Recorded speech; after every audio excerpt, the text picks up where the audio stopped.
ఎక్కడికి వెళ్ళిపోతున్నామో అని నాకు అనిపించింది అన్న. నాకైతే యాజ్ ఏ తెలుగు ఆడియన్ గా చాలా అంటే చాలా గర్వంగా ఫీల్ అవుతున్నాను ఈ సినిమా చూసిన తర్వాత. సినిమా మాత్రం బ్లాక్ బస్టర్ హిట్. మన ఎన్టీఆర్ అన్న కోసం ఖచ్చితంగా ఇంకొక 10 సార్లు సినిమా చూసినా కానీ తప్పులేదు. చాలా బాగుంది. గారు ఎప్పుడో చెప్పారు రితిక్ రోషన్ ప్రభాస్ ముందు దేనికి పనికిరాడని, కానీ ఇప్పుడు ఎన్టీఆర్ ముందు రితిక్ రోషన్ దేనికి పనికిరాడు. అంత బాగున్నాయి, గూస్ బంప్స్ వచ్చే సీన్స్. వాళ్ళిద్దరు ఆపోజిట్ గా వచ్చినప్పుడు నిజంగా థియేటర్ తగలబడిపోతాయి అనమాట. కలెక్షన్స్ పరంగా అయితే పుష్ప రికార్డ్స్ అయితే ఖచ్చితంగా బ్రేక్ చేస్తాయి. సో ఒక పక్క రితిక్ రోషన్, ఒక పక్క ఎన్టీఆర్ చాలా అంటే చాలా బాగున్నాయి. అసలు ఆ ట్రైన్ సీన్స్ గానీ, వాళ్ళిద్దరి మధ్య వచ్చే సీన్స్ గానీ చాలా బాగున్నాయి అన్న. నిజంగా చాలా బాగుంది. మ్యూజిక్ కానీ, కంటెంట్ కానీ. వార్ 1 ఎంత పెద్ద హిట్, వార్ 2 దానికి మించి అనమాట. మెయిన్ ఎన్టీఆర్ గారి కోసమే మన సౌత్ ఇండియా మొత్తం చూస్తారనమాట. తెలుగు, కన్నడ, మలయాళం, ఇవన్నీ హిందీలో రితిక్ రోషన్ చూసుకుంటాడు. చాలా చాలా బాగుంది. సో కలెక్షన్స్ అయితే కొల్లగొట్టడం ఖాయం. చాలా బాగుంది.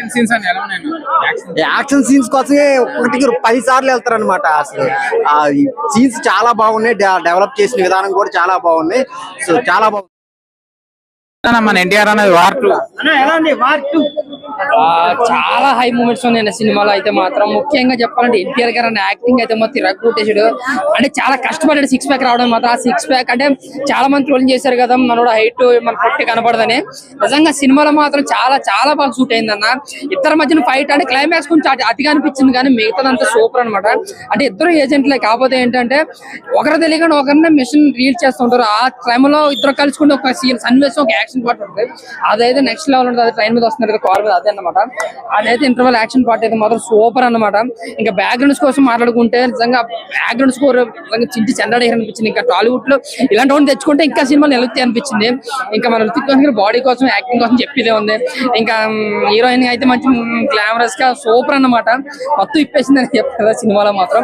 కానీ ఇద్దరి మధ్యన ఫైట్, కథ కంటెంట్, దేశభక్తి. అంటే యశ్వరాజు ఫిలిమ్స్ అంటేనే మనకి దేశభక్తితో ఎండిపోతుంటాయి అనమాట. అలాగే ఈ సినిమాలో కూడా ఇద్దరు ఏజెంట్లు, ఇద్దరు దేశాన్ని ప్రేమించే ఏజెంట్సే. బట్ ఇందులో ఎవరికి ఒకరు తెలియకుండా నడిచడం అనేది చాలా అంటే చాలా బాగా అనిపించింది. సో క్లైమాక్స్ ఇంటర్వెల్ అయితే మాత్రం ఫుల్ హైప్ వచ్చేసి ఒక 5 ఫైట్లు ఉంటే 5 కూడా చాలా హైప్ ఇచ్చినాయి.